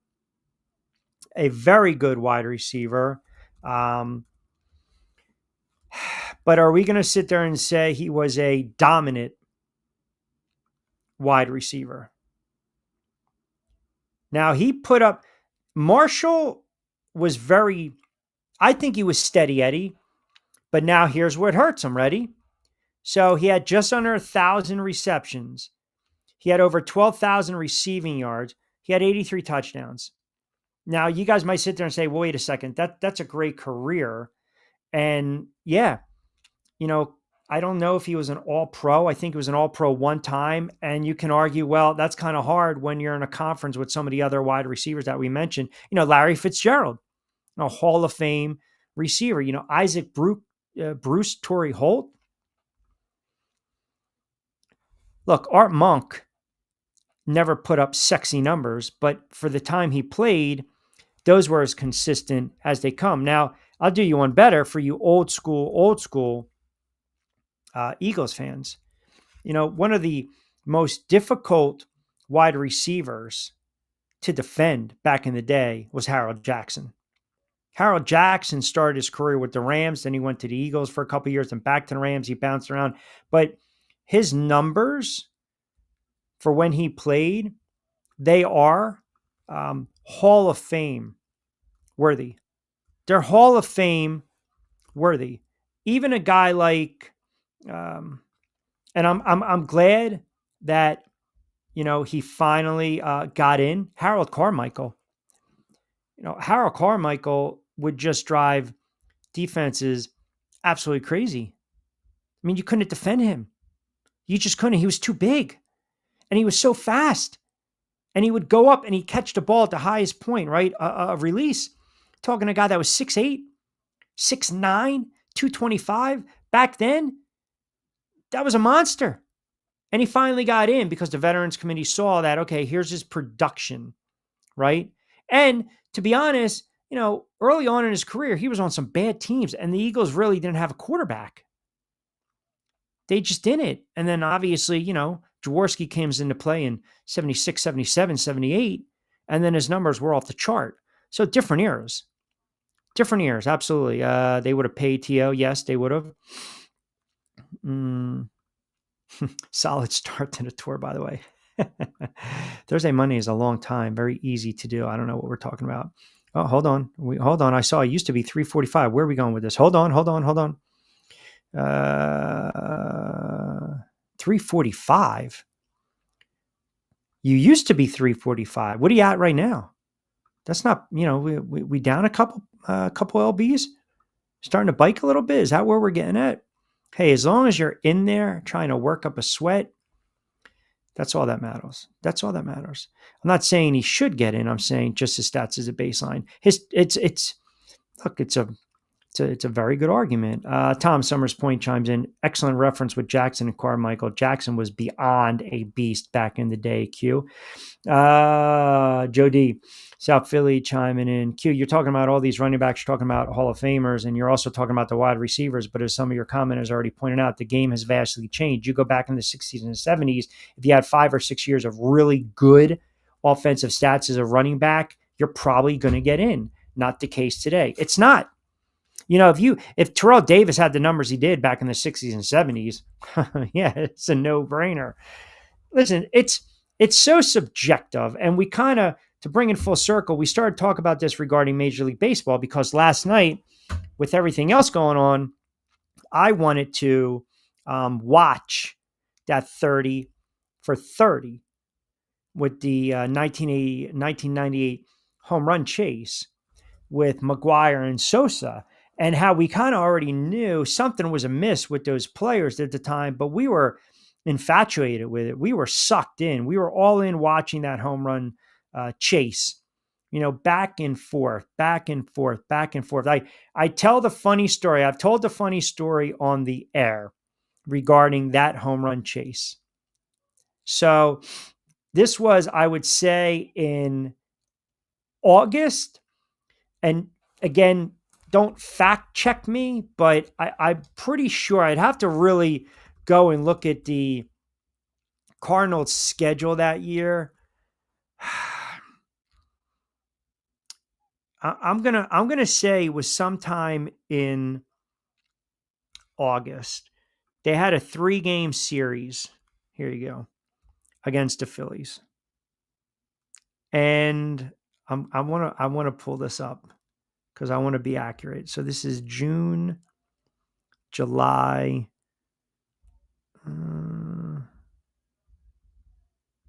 September, August. Man, was it June or July? Wow. It might have actually been June and July. I don't. But anyway, so my father at the time was a retired cop and a retired detective, and he was serving subpoenas, but then he took side work. So he befriended Boys to Men. This is a true story. He befriended Boys to Men who lived in Mount Laurel. So they had tickets to go see the Cardinals and the Phillies. So my father was like, oh yeah, I'll give them to my kid, I'll give them to my son, see if he wants to take a couple of his buddies. So the one night, I believe it was a Monday, Tuesday, Wednesday night, we wanted to go on a Tuesday, but one of our close friends, may rest in peace, decided that Tuesday was a no-go because back in the day in Cherry Hill, Top Dog was pretty lit on a Tuesday night. So we don't go to the Tuesday game. And it just so happens that night, I think McGuire hit 3 home runs against the Phillies. We wound up going to the Wednesday night. The Wednesday night game, McGuire didn't play. And I think Gary Gaetti hit 2 home runs. But it's funny because we're sitting there at Top Dog at that time on a Tuesday, and I'm with my buddies. I'm pissed off that we didn't go to the game, and we see Sports Center come on, and we see the highlights, and I look at my friend, and I said, again, God rest his soul, he's no longer with us. I look at him, and I said, do you see that? We could have been there. And all of a sudden, you see the look on the face where McGuire, not 1, not 2, that 98 race was unbelievable. That's a true story, by the way. That 98 race was unbelievable. It really was. But, again, ultimately, like I said, yes, 98. There you go. Yep. I did. You know what? Yes, I did. I made the right choice because I was with my buddies that day. But I laughed and I was ticked off. The next day, we went, and like I said, I think Gary Gaetti hit 2. So it was, again, not, it wasn't the, oh no, I choose poorly. How did I choose poorly? First of all, here's the problem. I wanted to go. Hold on. I didn't choose to go to Top Dog that night. I wanted to go to the game.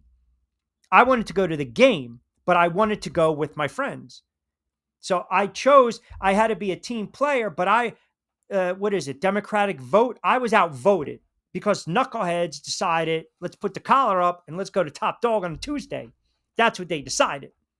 Period. That's what they decided. To get the deal at Top Dog, you had to get there before. Oh, wow. Really? Rene Ortiz was the away bat boy. You got Brian Jordan's broken bat. Oh, Brian Jordan, 2-way player, right? Yeah, the ball boy caught McGuire's record-breaking home run. If I'm that ball boy, that ball's worth $1 million back in the day.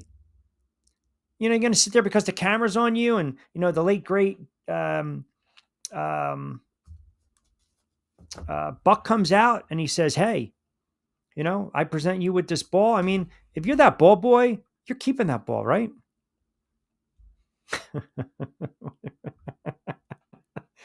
Yes. Yeah, you guys are unbelievable. You take it. You guys take it. I take it one where, you guys take it somewhere else. Franchise chimes in. Q, I remember that home run chase vividly. I do recall that series against the Phillies, and he did crack 3 home runs. I don't know who the pitcher was, but those were absolute bombs. And yes, Gaetti hit 1 or 2 the next night. You missed out on what would have been a special night. Yeah, that's true. It happens. But you pick and choose your battles, as we like to say in life, right? All right. By the way, let me get you to Q-Fecta back in it on this Monday. Obviously, baseball heavy. Marlins plus 115 versus the Reddies. Dodgers minus 145. I'm actually going to go with the Giants tonight over the aforementioned Philadelphia Phillies. That NL East, man, still can't figure it out. The Mets were waiting for the other shoe to drop with the Mets because they're such an enigma. And all of a sudden, when you're starting to count the Mets out, they come back a little bit here and there. Now, that was kind of a off the beaten path kind of Subway Series. I mean, the Yankees had to scratch and claw offensively to avoid the sweep, but the Mets take 2 out of 3. They took 2 out of 3 against the Brewers. So all of a sudden, the Mets showing a little bit of signs of life. They have a series against Baltimore. And as for the Phillies, I saw the nonsense the other night, Castellanos and the fan and all this other kind of BS going on. Here's the issue with the Phillies right now. As long as they get their horses to give them the solid outings that we talked about, because they've got 3-4 very good pitchers in their rotation. I still believe they need another arm in that bullpen. They need a little middle relief, and they also have to go out and get another bat. But because the Mets are so sporadic and inconsistent, right now, a move or 2 by the Phillies right at the trade deadline, it could be enough. It really could be enough. Now, they got to score some more runs. We've talked about that. They are at times a feast or famine team. I think at this moment, if you're a Phillies fan, you got what you need, right? I mean, think about this. You had Sanchez on the hill. You got the win against the Padres. Yeah, Luzardo, sorry, he's come back down. I know, he's come back down to life a little bit. But again, you had Wheeler on the bump the other night against Cincinnati. He pitches a gem. He's given up a run. You're back by 5 runs. Now you got a series. They go 3 against San Francisco Giants, and they get 3 against the Padres. I think they're going to get tested, but what do? You throw out Sanchez, Walker, and Luzardo. And I want to see if Luzardo responds, because I don't know if it was me giving him the kiss of death when we started to talk about him as a potential Cy Young award-winning candidate, but some of his outings, he'll give you 6, and he'll give up 3 hits and no runs and get the win, and then he'll come back and he'll go 5 2/3, and he'll give up 7 hits and 3 or 4 runs, or he'll turn around and get shelled like he did the other day against Cincinnati. He didn't even last 2+ innings. But I just think right now, this is the Phillies division to win. And I can't trust the Mets. I cannot trust the Mets at all. I believe this belongs to you, Mr. McGuire. Meanwhile, that guy has no health insurance.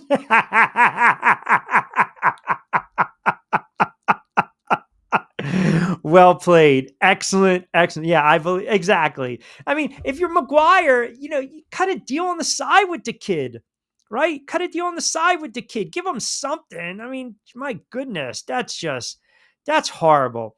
I was in North Carolina when Vet Stadium had the All-Star game. Big Mac put on a show in BP. I was furious. Yeah, there you go. It was 106 degrees. I remember the steam was coming off the carpet. That Vet, I hate it covering games in the Vet. You go down on the turf. Oh, it was horrible. Horrible. Bonds and McGuire in the Derby. Yep. You remember the great wide receiver back in the day from LSU, Wendell Davis, blew out both his tires on the Vet. Because the Vet used to have the Carpenter Cup back in the day, if you guys remember. Walk-off shot by Bonds to win the Derby. Yep. Walking candy apple. Wendell Davis was a very good wide receiver, and he just went across the middle, and that field was so bad. I mean, you walk on it, like if I'm covering the Eagles and the Giants or the Eagles and the NFCs, and you're walking on the field prior to, I mean, you put your foot down, and you can see where the turf would start to kind of bubble up. It was horrible. Oh, and the ice cold bleachers. Oh my goodness. So many wars. I witnessed a lot of atrocities at those games. A lot of atrocities. That was just a horrible. Shea wasn't any better. And getting to Shea's a nightmare. Shea back in the day, Flushing, wasn't any better. It was a horrible drive, horrible commute. But just the Vet and that turf. It's where this is where you come up with the turf monster, right? The green monster, the turf monster. Just horrible. Yeah, Wendell Davis was a great wide receiver. He was unbelievable. But if you watch that, and it's brutal to watch, he tore both his PTs, both his patella tendons, right across the middle. It looks like he got shot, and his legs just flipped and flailed. Horrible. Ended his career. That ended his career. Horrible. That stadium was so bad. It was just disgusting. Disgusting. 96 was also prime Chris Berman, right? Part 2. Exactly. Can only get him over the counter in Canada. All right, we gave the Q-fecta. By the way, this week, tomorrow, Lloyd Vance, Larry Henry, we'll talk a little USMNT, Costco later on the week. John Bueller's on vacation, so we will talk to him next week. I think Angel's going to try to pop in as well. Steve Gardner on baseball, Jonathan Marshall, NBA, Summer League as well. Tomorrow with Lloyd, we'll start to look at the AFC as a whole, we like to say, the NFC as well. Steve Gardner, as I mentioned, a little more on the baseball. I did see a couple little stories here, little nuggets coming out. We already mentioned that Khan signed that 3-year contract extension for the Steelers. Turpin was arrested on 2 charges. Who's that? The All-Pro, right? Cavante Turpin for the Dallas Cowboys. So what is it? July, and you got some Dallas Cowboys in the news already. What else is new? They are going to stink this year. I don't care how ripped Dak Prescott looks with his shirt off. Hey, that's great, man. Wonderful. Unbelievable. You look chiseled. You look like, bodybuilder, man. They are going to stink. We might have to mark the tape at 5:54, right?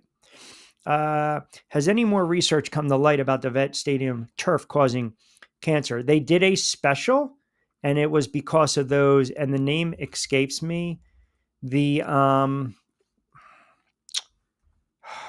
I hate that I have to search this right now with a couple of minutes left. Those little balls, right? Those little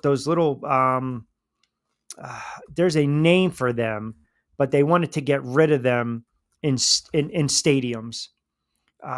This because it was synthetic, right? It was synthetic, and that's one of the reasons there were so many of the injuries. I just don't know. Like the original turf was like recycled tire rubber, by the way, but those little friggin' little balls had all those chemicals in them. And remember, all jokes aside, you had a bunch of Phillies that passed away because of the aggressive brain cancer, and a lot of people believe it attributed to the stadium's turf. If you remember that. Now, the last time I read something up on that, man, was probably about 2022, 2023. And that's when the investigative report found there were really some dangerous chemicals at the time in that stadium, in the old Veterans Stadium. Yeah, it was a crap hole. It really was, to be quite honest with you. And yeah, that's horrible. Remember, because it was, 5 or 6 players that passed away with that aggressive brain cancer. So that's unfortunate. All right. A couple minutes before we get out here. By the way, jokes aside. Oh my goodness. This just tells you how just precious. I mean, that stuff going on in Texas with the flooding, and oh my God, those poor children. That is just, you had all those campers at that Cape Mystic, and they got swept away. And then I read the story about the father who basically cut off his arm clean through the window to save his kids.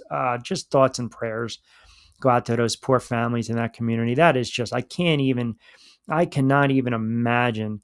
They were marking, putting the kids' names on their arms just in case they got lost, if they got swept away. It's just horrible, horrible, horrible, horrible, horrible. So just thoughts and prayers, absolutely thoughts and prayers.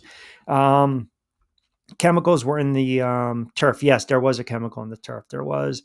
And we'll close it out. The facto, the Cowboys cooked. I'm ready to mark the tape. Yes.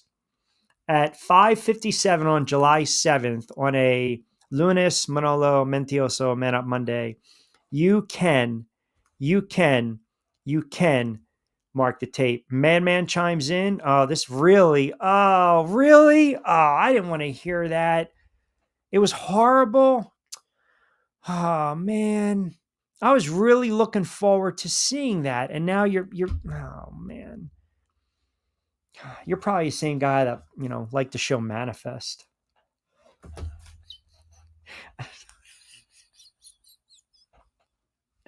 All right. Don't forget. All right. Don't forget, get social on Facebook, IG, and X at Triax57, Triax57.com. On IG and X at Rich Q on Q, and of course TikTok Rich Q on the mic. Excellent job with the comments today. You guys are fantastic. I am absolutely in awe that some of you guys were down in 6-7 burgers, 6-7 dogs, with a side of chicken wings to go, and God knows what kind of dessert you guys were putting down as well. But if you had fun, that's all that matters. All right, Tuesday, Lloyd Vance. A little more baseball talk. We'll recap all the action. We'll get into some more plays. NFC, AFC, a little more of the overview. We'll continue the Hall of Fame conversation. Good stuff from you guys. Steve Gardner later in the week. Costco, Jonathan Marshall as well. And, of course, you guys out there have a wonderful Sports Monday as always.